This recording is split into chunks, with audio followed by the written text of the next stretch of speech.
Hi, I'm Gerald Satterwhite with the National Weather Service, and I'm joined by Nancy Hayes from the Alabama Institute for the Deaf and Blind. Did you know that you are an important part of the warning process? Even the most detailed forecast or warning becomes ineffective if you do not have a way to receive the information and use it to protect you and your property.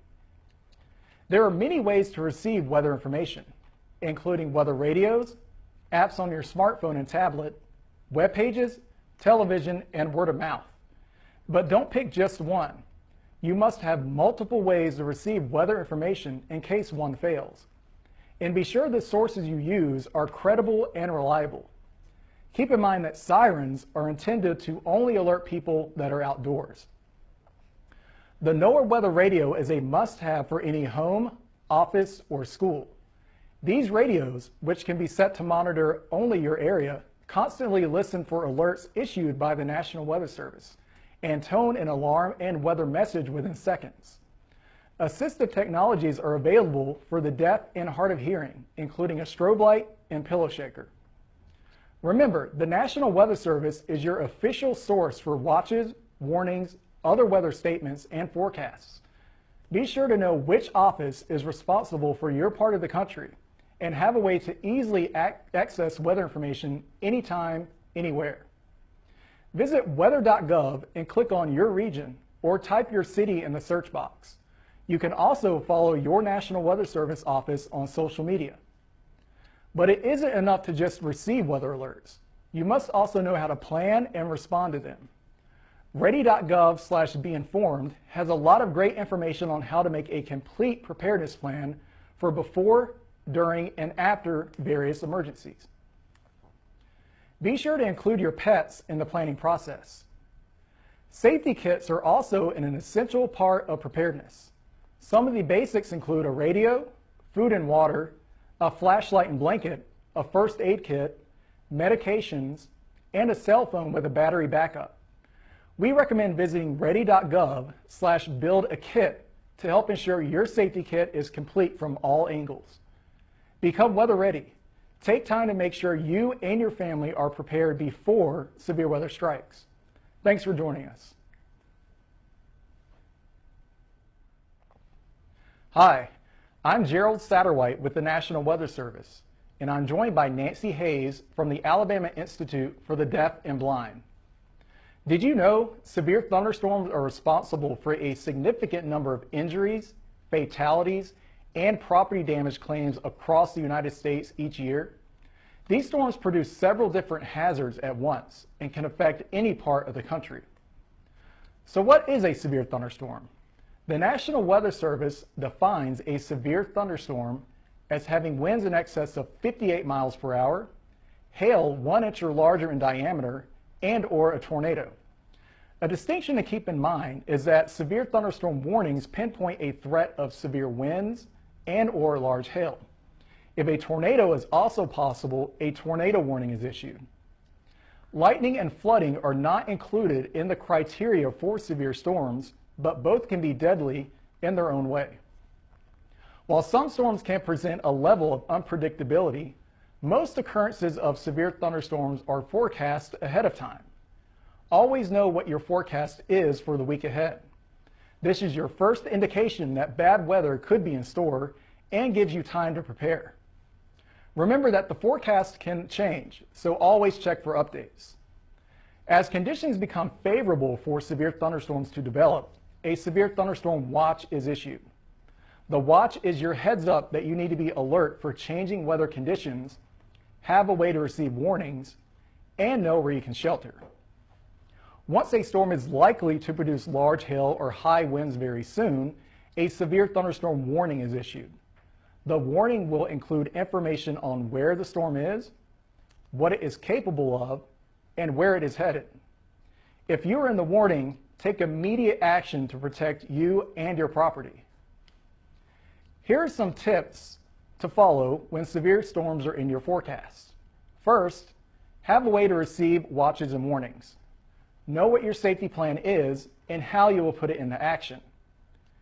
Seek shelter in a sturdy building, but stay away from large, open rooms such as gyms and auditoriums. While sheltered, Avoid electrical appliances, plumbing, and windows. Think ahead and try to make your home more weather resistant. High winds can knock down trees and branches, so take time to remove any that are close to your home. If there's enough time before a storm hits your area, secure loose objects and shield important belongings from damaging wind and hail. Even after the threat of strong winds and hail pass your area, lightning remains a danger. Wait at least 30 minutes after the last lightning flash or rumble of thunder before heading outdoors. And keep in mind that there may be localized flooding. Visit ready.gov/beinformed for more tips on severe thunderstorm safety. Thanks for joining us. Hi, I'm Gerald Satterwhite with the National Weather Service, and I'm joined by Nancy Hayes from the Alabama Institute for the Deaf and Blind. On average, over 1,000 tornadoes are reported each year across the United States, more than any other country. Some of these tornadoes are small and relatively weak, touching down in uninhabited areas. However, some are large and violent and can wipe away entire neighborhoods. When sheltering from a tornado, there are good and bad options. The best place to shelter is in an interior room, hallway, closet, or stairwell on the lowest floor of a sturdy building. Your goal is to put as many walls between you and the outside as possible. Avoid exterior rooms, rooms with windows, and large open rooms such as gyms and auditoriums. Additional safe places include basements and community or at-home storm shelters. Know what your safe place options are ahead of time and how you will get there. You should also have a safety kit ready to go with items that will help you during and after the tornado. Consider the addition of a helmet. Head injuries are the leading cause of deaths during tornadoes. Visit ready.gov/beinformed for a comprehensive list of items you should have in your safety kit. There is no safe place to shelter in a mobile home. Most tornadoes can destroy them. Your best option is to leave for a more substantial building before storms threaten your area. If you are unable to do so, go to an interior room or leave for the lowest lying area nearby. Make sure you cover yourself. Getting yourself caught in the path of a tornado while traveling also leaves you with few or no good options. If in this situation, try to seek shelter at the nearest sturdy building. If a building is not in sight, attempt to get out of the tornado's way by driving at a right angle to its path. If you are unable to escape, park the vehicle and duck below the windows with your seatbelt on and cover yourself. A final option is to leave your car for an area that is substantially lower than the roadway, lie down, and cover your head and neck. Unfortunately, each of these options exposes you to other dangers, so avoid being on the road when a tornado warning is in effect for your area. And while it may look tempting, do not shelter under an overpass. It offers little to no protection. A potentially deadly traffic jam can also develop, forcing others to become trapped and unable to seek adequate shelter. Keep these points in mind. Enhanced periods of tornadic activity happen during what is called a tornado season. Some parts of the country have more than one. Be sure to know what time of year tornadoes are most likely to affect your region. But remember that the right type of weather system can produce tornadoes at any time of the year.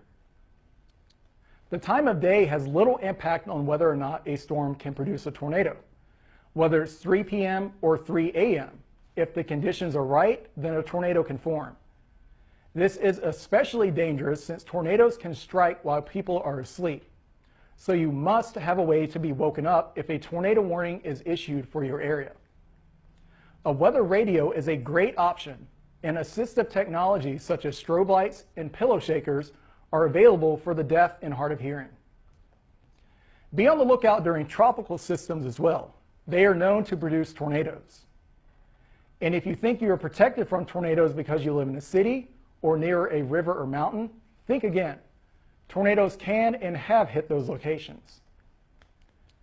Think ahead and always know what your forecast is for the week ahead. This is your first indication that bad weather could be in store. As forecasters get a better idea of how the storm system could evolve, the forecast may change, so always check for updates. Once conditions become favorable for storms that could produce tornadoes, a tornado watch is issued. The watch is your heads up that you need to be alert for changing weather conditions, have a way to receive warnings, and know what your safety plan is. Once a storm is likely to produce a tornado very soon, or if one is spotted, a tornado warning is issued. If in the warning, take immediate action to protect yourself. Respecting the threats posed by nature and knowing what to do when one is heading your way will increase the chances of weathering the storm. Thanks for joining us.